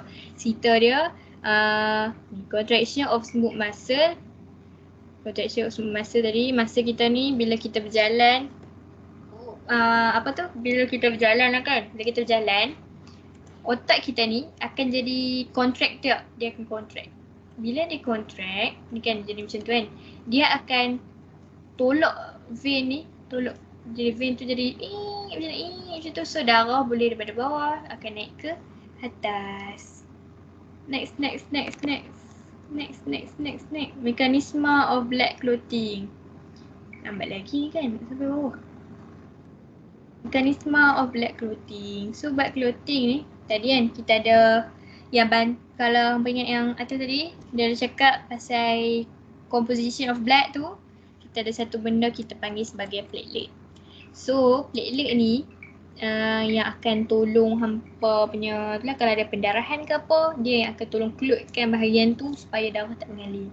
Okey, satu-satu. Okey, dalam platelet kita ada satu benda panggil sebagai thrombokinase. Okay. Thrombokinase ni dalam keadaan tak aktif, dia macam tu. Macam tu. Okay, sorry. Kita betul balik. Sorry. Prothrombin. Okay, cuba delete balik apa yang tadi. Prothrombin ni dia tak aktif. Dia akan ada satu macam ala-ala enzim panggil trombokinase yang akan menyebabkan protrombin ni jadi trombin saja. Yang ni macam mana proses dia nak coagulate tu, proses dia nak clotting tu kan? Apa bayang ni berdarah, lepas tu dia tutup. Habis cerita. Cerita dia panjang sebenarnya. Daripada protrombin jadi trombin. Daripada trombin, trombin dah siap lah kan. Trombin nanti, okay, ada lagi satu benda pula panggil fibrinogen. Fibrinogen ni, yang ni akan tolong yang ni pula untuk jadi fibrin ni. Fibrin ni lah yang nanti akan buat satu macam benang-benang untuk kita clottingkan bahagian yang terkeluar darah tadi ataupun kita punya wound kita tadi kan. Ni kan kita punya blood vessel kita. Yang ni berdarah terpecik macam tu. Cerita panjang. Daripada protrombin jadi trombin. Okay, siapa yang tolong? Trombokinase. Okay, tu satu. Yang kedua, kita ada fibrinogen ni. Fibrinogen ni akan jadi fibrin. Siapa yang tolong? Trombin tadi tu. Trombin daripada produk tadi tu akan tolong jadi fibrin. Dia fibrin ni lah yang akan tolong hampa punya pendarahan tu supaya berhenti. Makapu, sorry lah. Express lah orang kata, express. Ya, health issue. Nak beda sikit lagi. Health issue kita ada untuk sini hemofilia, trombosis dengan embolism. Hemofilia ni benda apa? Hemofilia ni dia sejenis penyakit keturunan yang dia bahaya goklah kan. Contoh macam hampa berdarah, pendarahan ni susah nak berhenti. Sebab hemofilia ni dia akan prevent blood tadi tu daripada clot kat sini. Kan yang ni kita main clotting tadi kan, yang menyebabkan darah berhenti tu. Tapi untuk orang yang mengidap penyakit hemofilia ni, dia punya penyakit tu akan prevent blood dia daripada buat benda tu. So darah akan still mengalir. Bahayalah. Bayangkan kalau pendarahan kecil sekalipun, orang tu kalau tak dirawat boleh innalillah. Next adalah trombosis. Trombosis ni adalah formation of blood clot. Ni apa pula? Contoh, dalam blood vessel hampa tu, trombosis ni adalah dia clotting dalam tu. Dalam hampa punya salur darah. So kalau hampa dah clotting kat sini, macam mana darah yang lain nak mengalir, betul tak? Dia tak boleh nak mengalir macam tu. So dia akan jadi masalah juga. Cuba bayangkan kalau benda ni jadi dekat otak hampa. Darah tak boleh nak lalu. Dia bukan penyakit biasa-biasa tau. So, mungkin hampa bayang yang ni lah penyebabnya hampa suka tidur dalam kelas. No, trombosis ni sangat-sangat bahaya. Very dangerous. Macam tu. Embolism ni pula. Okay. Kalau yang ni, apa beza trombosis dengan embolism? Hampa nampak dia macam sama kan? Blood clot. Kalau yang ni, trombosis ni duduk kat sini je. Kalau embolism, dia bergerak ni, kumpalan darah ni dia bergerak. Katakan yang kat tempat dia bergerak ni nama dia arteri. Okay, arteri. Besar kot lah kan. Main kat blood capillary, tersumbat. Mampus. Tak boleh nak buat apa dah. Sama je, critical, dangerous juga. Dangerous.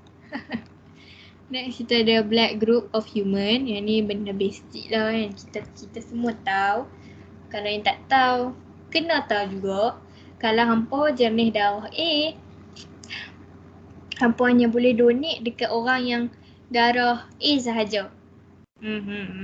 Betul. Betul. Bijak.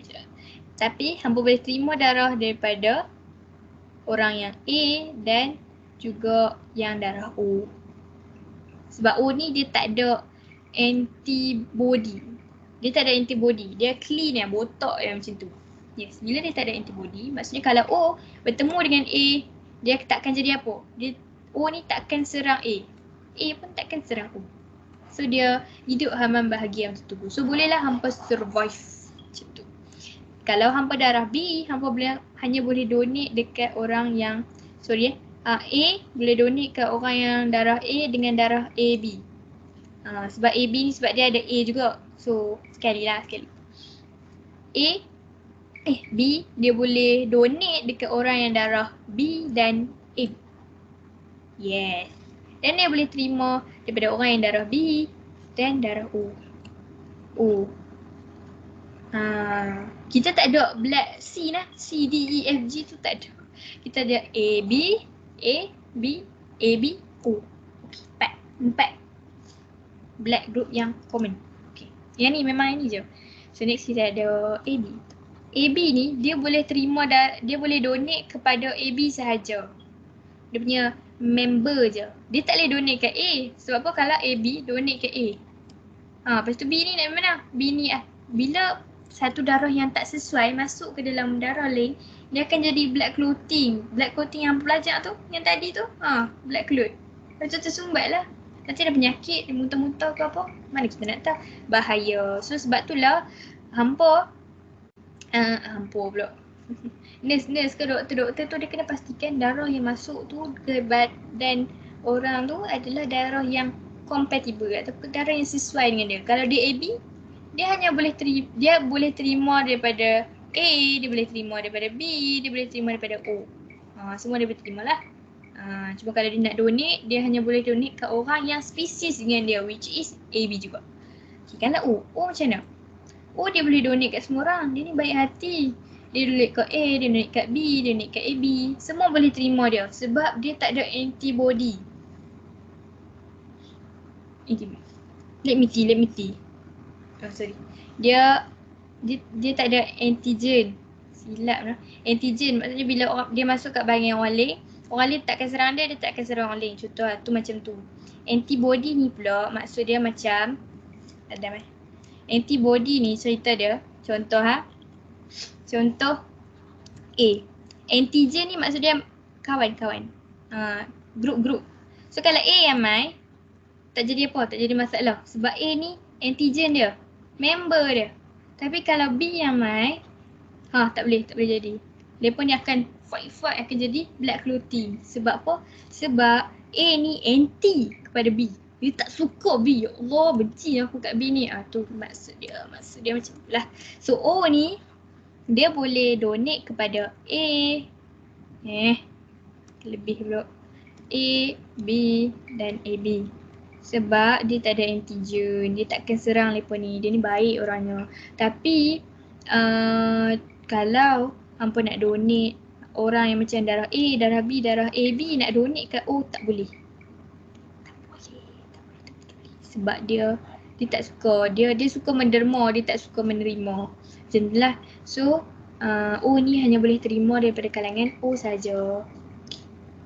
Hampa pun tahu kan kalau A ada A positif pula, ada A negatif pula. Ini bukan SPM straight A ke apa, tak.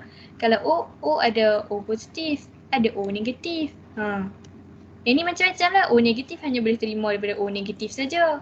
Dia tak boleh terima O positif. Macam-macam cerita panjang-panjang. Tapi commonly yang ni kita kena tahu.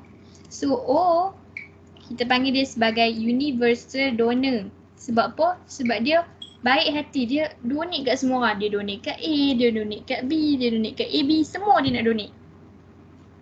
Kalau AB, kita panggil dia sebagai universal recipient. Penerima. Macam tu. Dia ni orang yang baik-baik lah. Orang yang suka menderma. Yang ni yang jahat sikit. Bukan jahat, dia jahil. Sama je lah. Sorry.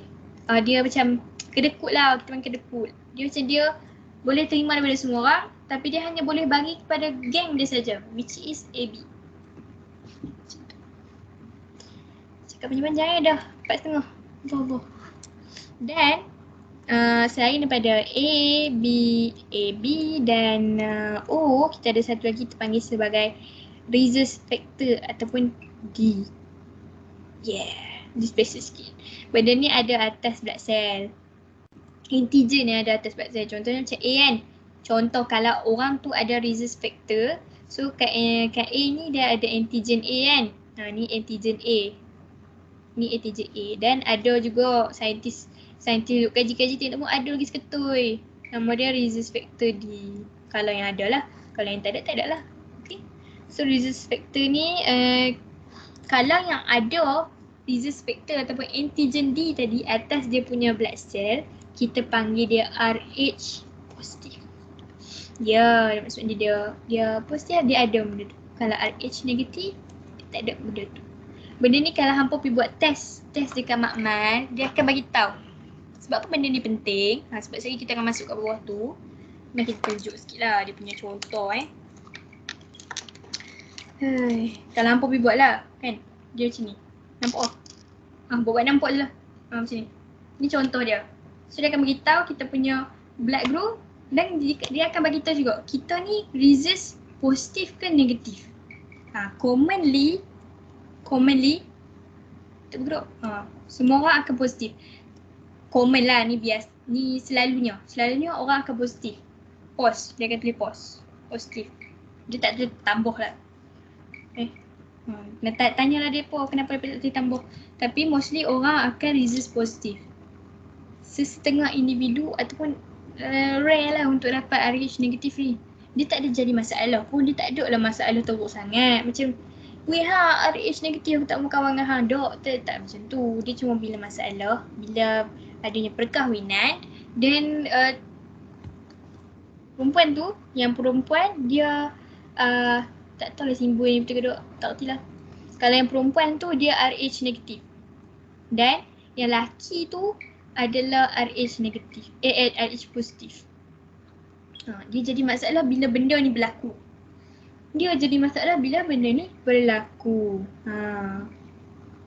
Sebab apa? Sebab katakan kalau yang perempuan tadi dia mengandung kan. Mengandung kan selalunya baby kan dia ambil kalau baby tu baby tak apalah tak baby. Kalau yang anak dia tu ni alah tengok gambar ni lah benci. Kalau ni kan anak dia tadi tu darah dia resist positif. Katakan kalau anak dia resist negatif tak apa, tak ada masalah. Kalau anak dia resist positif, positif kan. Mak ni tadi dia resist negatif. So dia akan bertindak balas kepada benda yang against dia, which is resist positif. Maksudnya dia akan ada satu antibody lah, dia akan ada antibody against RH positif ni. So bayangkan mak ni tadi dia dekat darah dia dah produce antibody.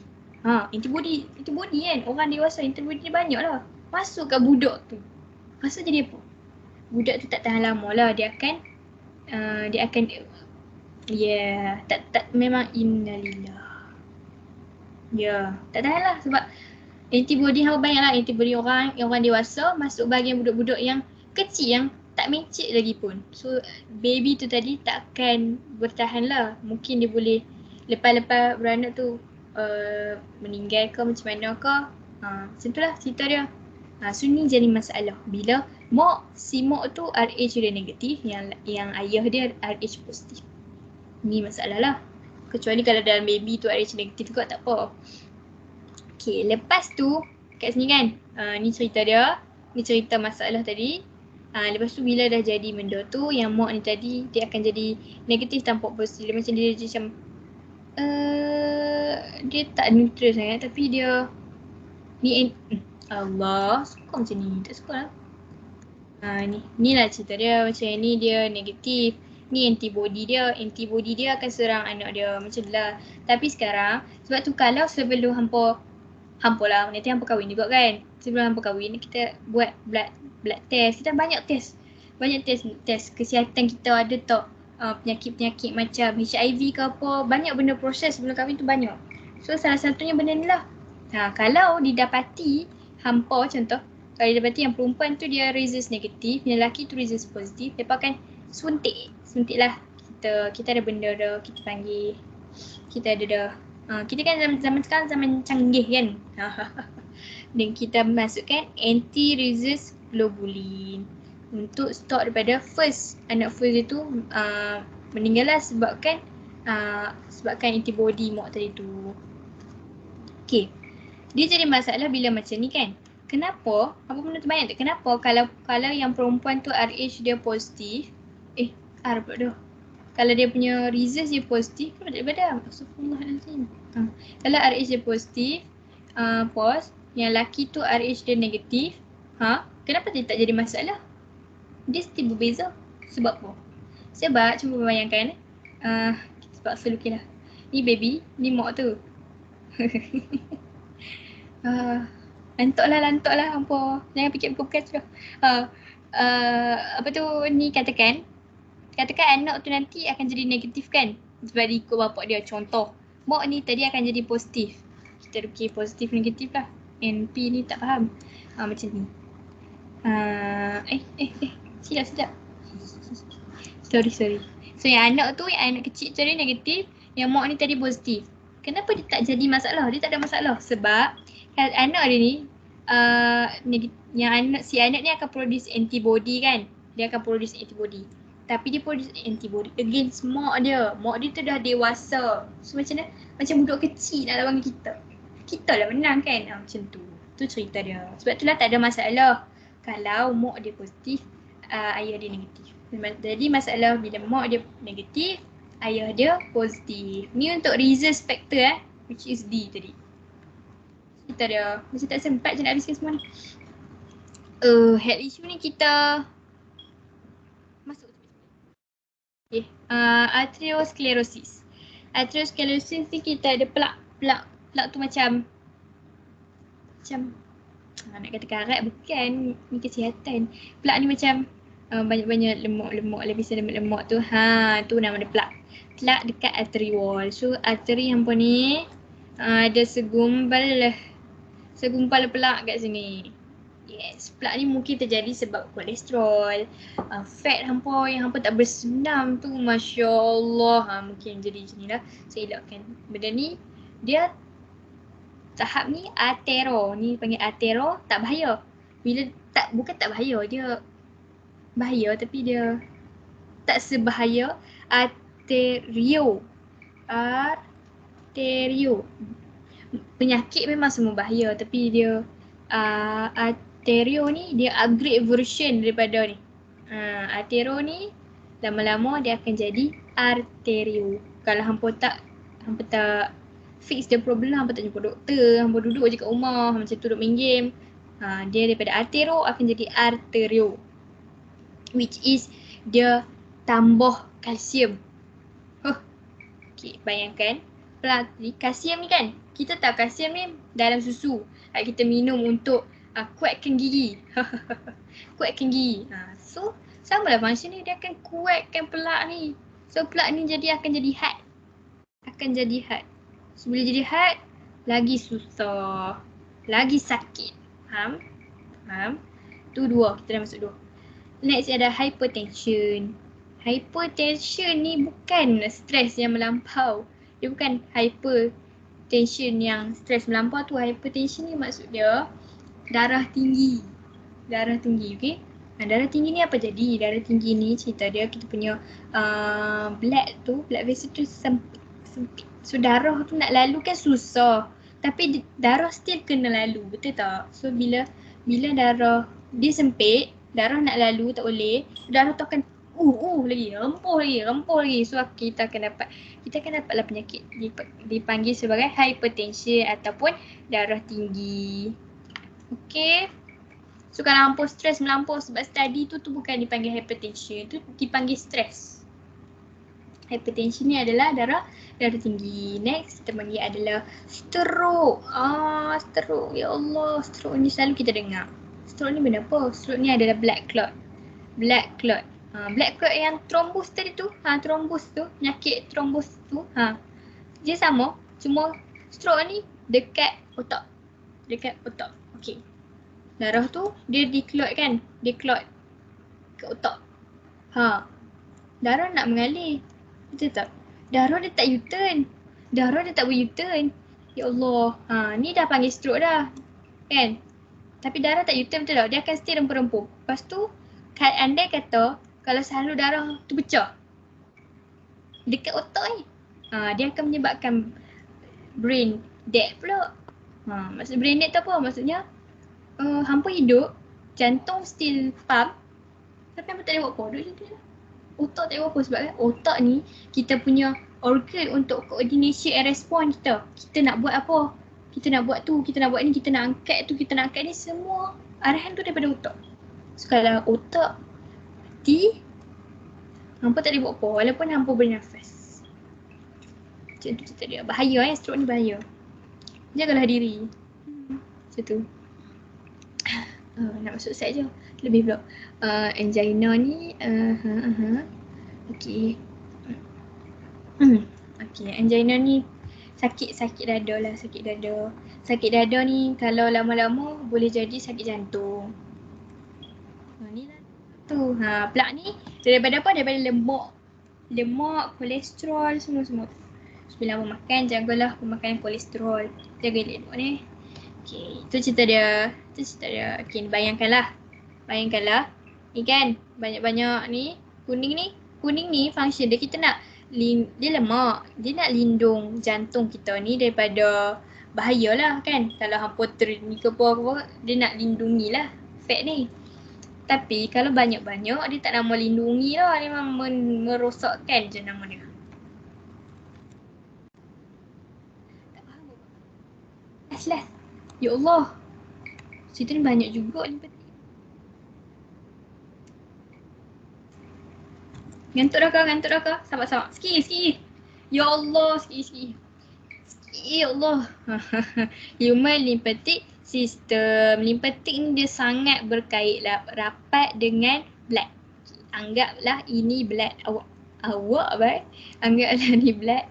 Yang ni lymphatic. Kita cerita secara kasar lah Ni lymphatic system. Okay. So, semasa kita punya blood circulatory system kita bawa darah semua tu, akan ada fluid yang terkeluar daripada tu. Ya, dia terkeluar melalui apa? Diffusion lah. Dia bukan terkeluar sebab salur darah tu pecah. Tak. Dia keluar melalui diffusion lah. So, fluid tu tadi dia keluar kan? Fluid ni tadi keluar daripada blood ni. Yang sedut dia siapa? Yang sedut dia ni nama dia lymphatic system.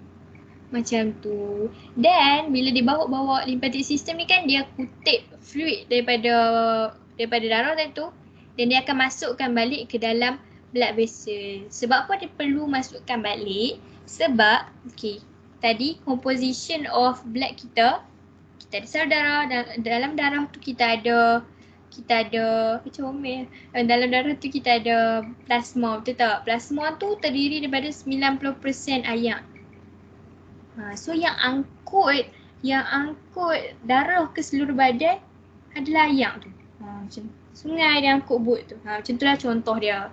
So kalau fluid air tadi ni yang dah keluar tu tak masuk balik, bila darah tu duduk kat sini je.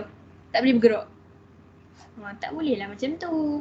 So dia perlukan fluid tadi tu untuk masuk balik supaya dia boleh angkut darah ke seluruh badan. Yes, macam tu. Tu cerita ringkas lah. Apa kaitan lymphatic system dengan blood system kita. Macam tu. Cukup ya Allah. Macam mana kat sini dia bagi tahu macam mana macam mana fluid boleh terkeluar daripada salur darah. Sebabkan high blood pressure. Jantung pump tu terlalu kuat sangat di pump. Memang dia akan pump macam tu pun. Terlalu sangat kuat sangat di pump, dan fluid tadi ni akan terkeluar. Fluid tu akan terkeluar dan akan dikutip balik oleh lymphatic system kita. Sebab tu lah dia terkeluar, betul tak?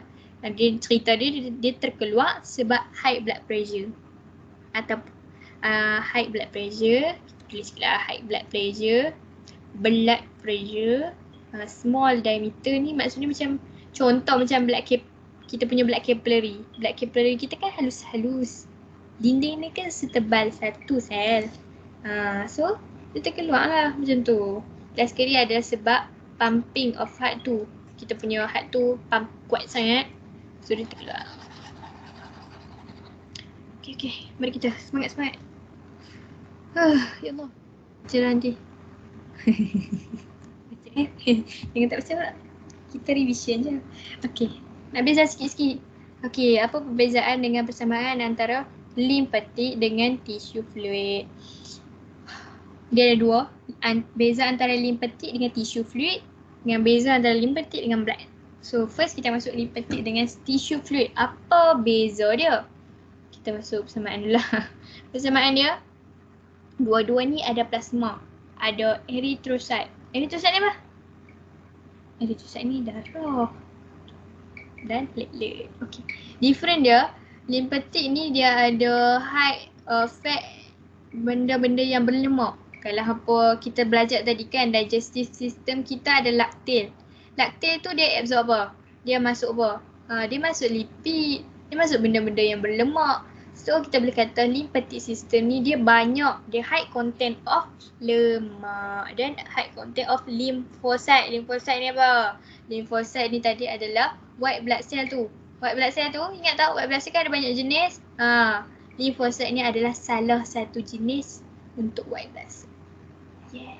So lymphatic system ni salah satu function dia lagi selain dia tolong angkut balik fluid masuk ke dalam blood vessel, satu lagi function dia adalah untuk kita punya antibody kita tu. Lymphocyte function dia apa tadi? Untuk antibody. So yes, antibody banyak-banyak tu semuanya daripada lymph ni. Beza dia lah. Okay, macam tu. So tissue fluid dia ada kurang kandungan lemak dan kurang lymphocyte. Tu je. Okay, apa beza pula antara limpa, dalam bahasa Melayu lymph dengan blood. So beza dia ada dua-dua ni ada macam ni lah, ada plasma, ada hormon, ada enzim, ada macam-macam, ada white blood cell, leukocyte ni dia bagi leukocyte. Leukocyte white blood cell maksudnya ada darah warna apa tadi? Putih. Pelik pula cakap bahasa Melayu ni. Okay, apa beza antara limpa dengan darah? Limpa ni adalah dia tak ada plasma protein. Hey, pelik-pelik putih ni. Tadi kata ada. Tak ada pula. Nanti apa tanya teacher lah.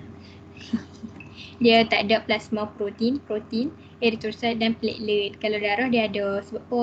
Sebab darah ni dia punya spesifik dia benda tu lah, red blood cell. Macam tu. So kita masuk pada lymphatic capillary. Kita akan cepat, kita ada lagi 9 minit. Kita nak habiskan on time. So lymphatic capillary wall kita juga adalah setebal satu sel. One cell. Okay, setebal satu sel.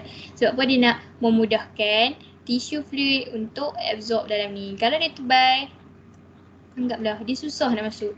Dia nak pergi sini lagi, nak pergi sini lagi. Banyak halangan dan dugaan dia perlu lalui. So, sebab itulah kita punya lymphatic system hanyalah setebal satu sel. One cell.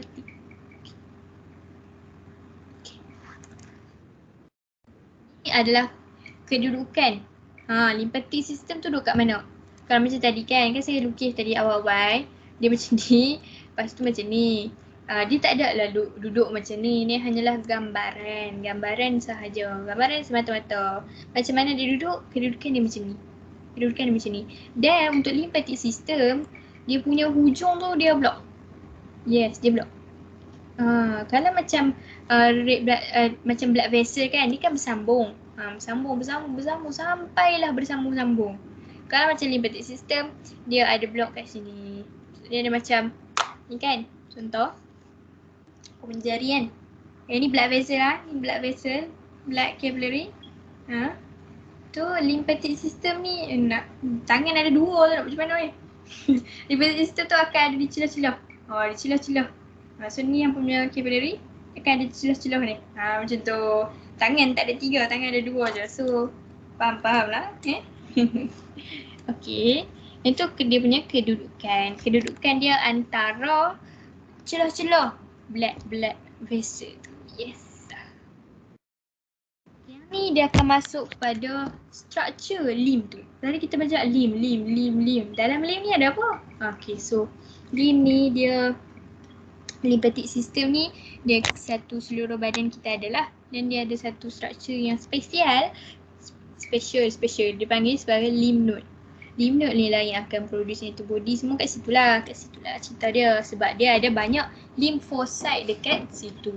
So yang kat situlah, dekat lymph node tu lah yang akan produce antibody. So dia bagi dia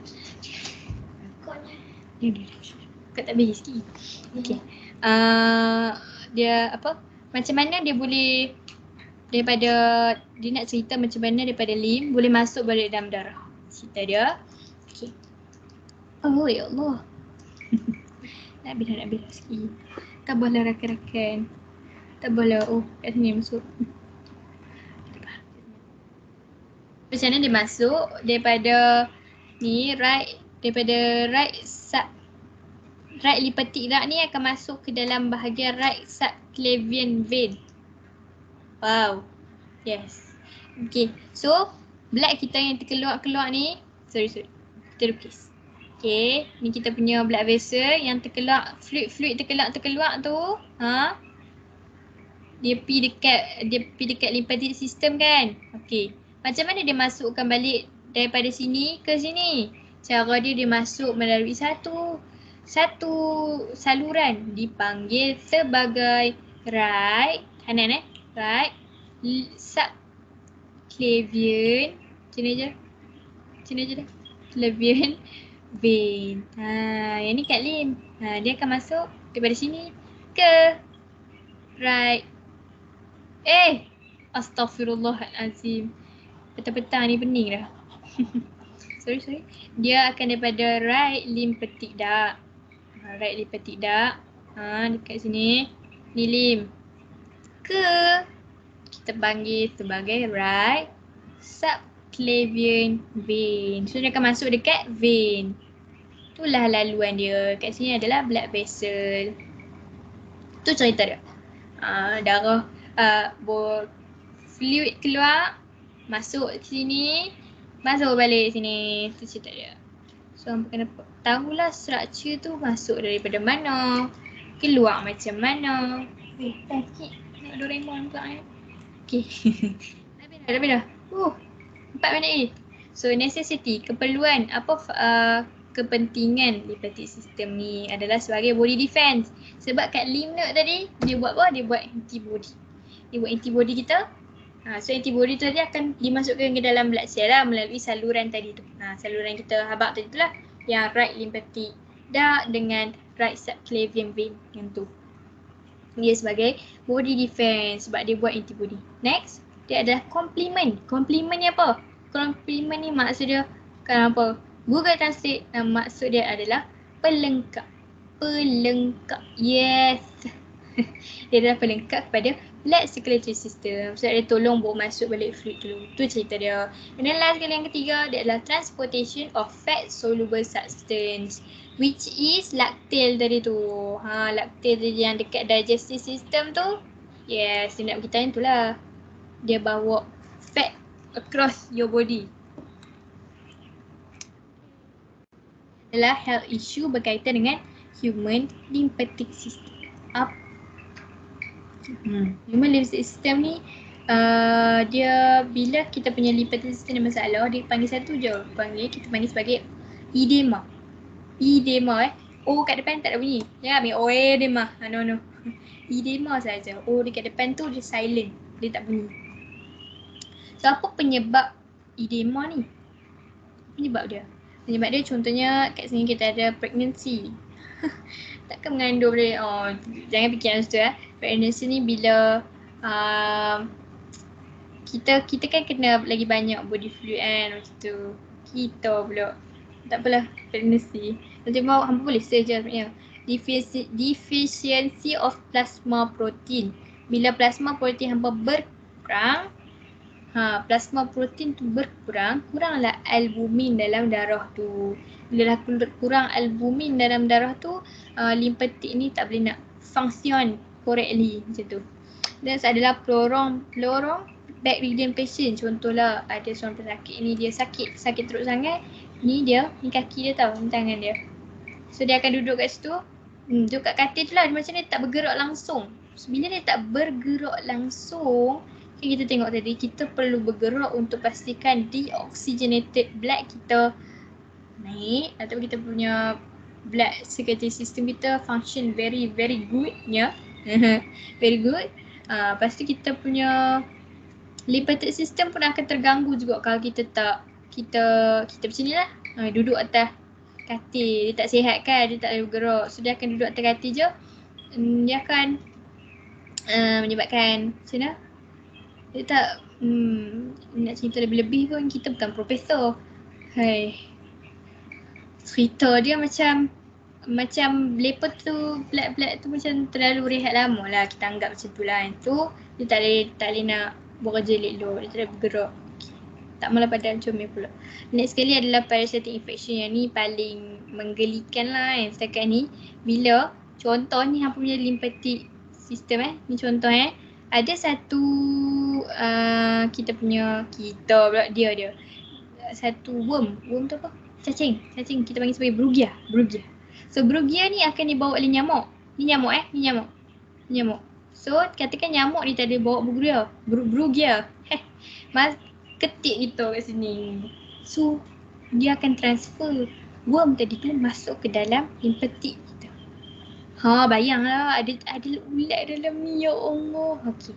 Satu anak ulat ni pula, dia bukan duduk saja-saja, dia akan membiak dalam ni. Dia akan membiak.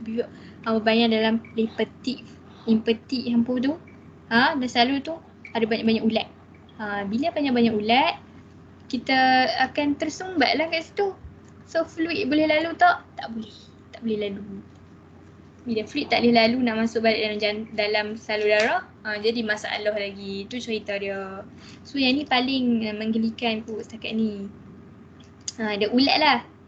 Ada ulat daripada dalam hampa punya, bukan hampa lah, na'udzubillah, dalam pesakit punya lymphatic system. Ya Allah, tepat 45.9. Bagus kan saya? Okey, kalau macam tu saya buka untuk terakhir lah. Last. Ada soalan tak? Satu. Ada soalan tak? Dua. Ada soalan tak? Tiga. Tak ada, bagus. So mana? Wow. Kita ada TVB dalam ni. Selamat datang. So habislah kuliah kita untuk hari ni. Sorry kalau lama sangat sebab bab 10 tadi memang panjang. Petang ni kita ada lagi. Kelas. So sekejap lagi dekat grup WhatsApp kita akan bagi satu link. Ni ada admin ada bagi satu link dekat chat box tu, link feedback. So bolehlah secara jujur bagi tahu apa yang hampa rasa. Faham ke tak? Kalau hampa rasa macam saya ni merepek je daripada tadi pukul 3 sampai sekarang cik merepek je, just tulis. Saya tak faham macam tu. Tapi terima kasih sangat-sangat untuk yang join hari ni, walaupun tak ramai. Saya harap bermanfaat lah, ada 5 je. 5 je. Ya Allah. Okey, macam tu je dah. Kita tutup majlis kita dengan tasbih kafurah dan surah Ma'as. Kemudian semua boleh bersurai. Terima kasih. Sangat lagu sikit. Terima kasih. Bercerai. Bye-bye. Emin buka lagu Emin. Saya sendu ni.